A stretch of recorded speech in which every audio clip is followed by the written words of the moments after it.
Et si on voyait les choses différemment? Si l'argent n'était pas le but ultime, mais juste un outil? Et si chaque euro dépensé, c'était en fait un morceau de notre vie qu'on échangeait? C'est l'idée un peu folle que pose le livre Votre argent ou votre vie. Aujourd'hui, on va décortiquer ensemble les concepts clés de ce classique qui a littéralement changé la vie de milliers de personnes en leur redonnant le contrôle sur leur temps et donc sur leur vie. Alors attention, ce livre, c'est pas juste une liste de bons conseils financiers, hein. Non, non. C'est un vrai programme en 9 étapes pour atteindre ce qu'on appelle l'indépendance financière. L'idée de base, ne plus jamais, jamais avoir à échanger son temps contre de l'argent. Un rêve, non? Alors comment on fait? Allez, on plonge dans le vif du sujet. On va commencer par explorer une relation à l'argent que beaucoup de gens connaissent, malheureusement, une relation souvent remplie de stress, ce que le livre appelle le piège de l'argent. Pour commencer, le livre nous pose une question toute simple, mais qui peut être assez déstabilisante. Est-ce que, le soir en rentrant du boulot, on déborde d'énergie ou est-ce qu'on est complètement vidé? C'est une question qui nous oblige à regarder notre quotidien droit dans les yeux. Ensuite, on touche à un point sensible, le côté émotionnel. Est-ce qu'on est en paix avec notre argent? Pour beaucoup, la réponse est un grand non. L'argent, c'est une source d'angoisse, de disputes, parfois même d'insomnie. Et enfin, une question encore plus profonde. Est-ce que notre gagne-pain est aligné avec ce qui compte vraiment pour nous? Est-ce que notre travail a du sens? Ça, c'est une question qui connecte directement notre portefeuille à notre boussole intérieure. Mais alors, comment on en est arrivé là? Le livre pointe du doigt une transformation assez profonde de notre société. Petit à petit, on est passé de citoyen à consommateur. On est bombardé de messages qui nous disent que le bonheur s'achète, que pour chaque problème, il y a un produit à acheter.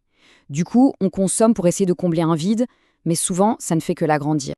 Bon, maintenant, accrochez-vous. On passe à l'idée la plus puissante du livre. C'est une redéfinition totale de ce qu'est l'argent. Une idée qui, une fois qu'on l'a comprise, change absolument tout. Le concept fondamental du livre, c'est l'énergie vitale. Alors ça peut sonner un peu mystique, mais en fait c'est hyper concret. C'est tout simplement notre temps sur Terre. Chaque heure, chaque minute, c'est un bout de notre existence. Et c'est une ressource ultra précieuse, limitée, et surtout qu'on ne peut pas récupérer. Et voilà, tout est là dans cette simple équation. C'est la grande révélation du livre. L'argent, en fait, ce n'est pas de l'argent. L'argent, c'est de l'énergie vitale qu'on a échangée. Chaque euro qu'on gagne, c'est en réalité du temps de vie qu'on a vendu. C'est une transaction. Et quand on voit les choses comme ça change tout. Ce café à 5 euros, ce n'est plus 5 euros. C'est peut-être un quart d'heure de vie qu'on a dû échanger. Cette nouvelle voiture, ce sont peut-être des années de travail. En mesurant nos dépenses en heures de vie, on reprend le pouvoir. On peut enfin se poser la vraie question. Est-ce que cet objet vaut vraiment X heures de ma vie? Pour rendre ça encore plus concret, le livre propose un exercice assez incroyable. Calculer son vrai taux horaire.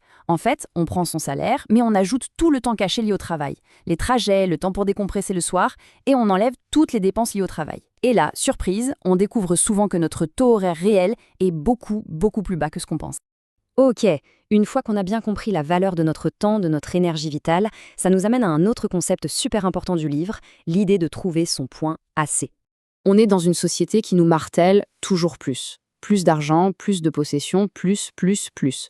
Mais le livre nous invite à nous arrêter et à nous demander, est-ce que plus est vraiment synonyme de mieux? La réponse, vous allez voir, est non. Il y a un point de bascule. Et cette courbe, elle illustre parfaitement. C'est la courbe de l'accomplissement. Au début, bien sûr, quand on dépense pour nos besoins essentiels, se loger, manger, être en sécurité, notre bonheur augmente. Et puis, on atteint un sommet. C'est le point assez. Le moment où on a tout ce dont on a vraiment besoin. Et si on continue à dépenser au-delà de ce point, eh bien notre bonheur peut commencer à diminuer. Plus de choses, ça veut dire plus de soucis, plus d'entretien, plus de stress. Alors, comment on fait pour trouver ce fameux point assez?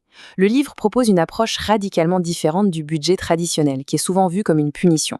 À la place, il parle de suivi conscient. L'idée, ce n'est pas de se priver, mais de savoir, avec précision, où va chaque euro et donc où va chaque minute de notre énergie vitale. C'est un peu comme tenir un journal de bord. On ne juge pas, on observe. Et cette simple observation change. Allez, on continue. Maintenant qu'on a posé les bases, on va parler du but du jeu. L'objectif ultime du programme. Un concept très visuel et super motivant. L'indépendance financière. L'indépendance financière, qu'est-ce que c'est concrètement? C'est tout simplement le moment où le travail devient un choix et non plus une obligation. C'est le moment où les revenus générés par nos actifs, nos investissements, sont suffisants pour payer toutes nos factures. Et voici l'image qui symbolise tout ça. C'est le Graal, l'objectif final, le point de croisement. C'est ce moment magique sur le graphique où la courbe des revenus de nos investissements, l'argent qui travaille pour nous, croise et dépasse la courbe de nos dépenses. À partir de cet instant précis, on est libre. On n'a plus besoin de vendre notre temps pour vivre.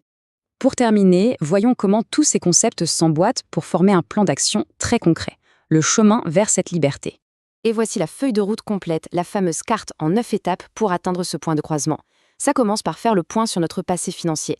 Ensuite, on apprend à suivre notre énergie vitale au quotidien, on se pose les bonnes questions pour changer nos habitudes, puis on passe à l'action. On minimise les dépenses qui ne nous apportent pas de joie, on maximise nos revenus, et enfin, on apprend à investir intelligemment pour que notre argent travaille pour nous. C'est un plan d'action logique, étape par étape. Cette citation, elle résume à la perfection toute la philosophie du livre. Le but ultime, ce n'est pas d'accumuler de l'argent pour le plaisir. Non, le but, c'est la liberté. La liberté de choisir comment on veut utiliser notre ressource la plus précieuse, notre temps, notre vie. Et pour finir, on se quitte sur la question centrale que pose le livre, une question qui peut vraiment tout changer. Si on n'avait plus besoin de travailler pour gagner de l'argent, que ferait-on de notre énergie vitale ? Prenez un instant pour y réfléchir, la réponse pourrait bien nous surprendre et nous mettre sur le chemin de notre propre liberté.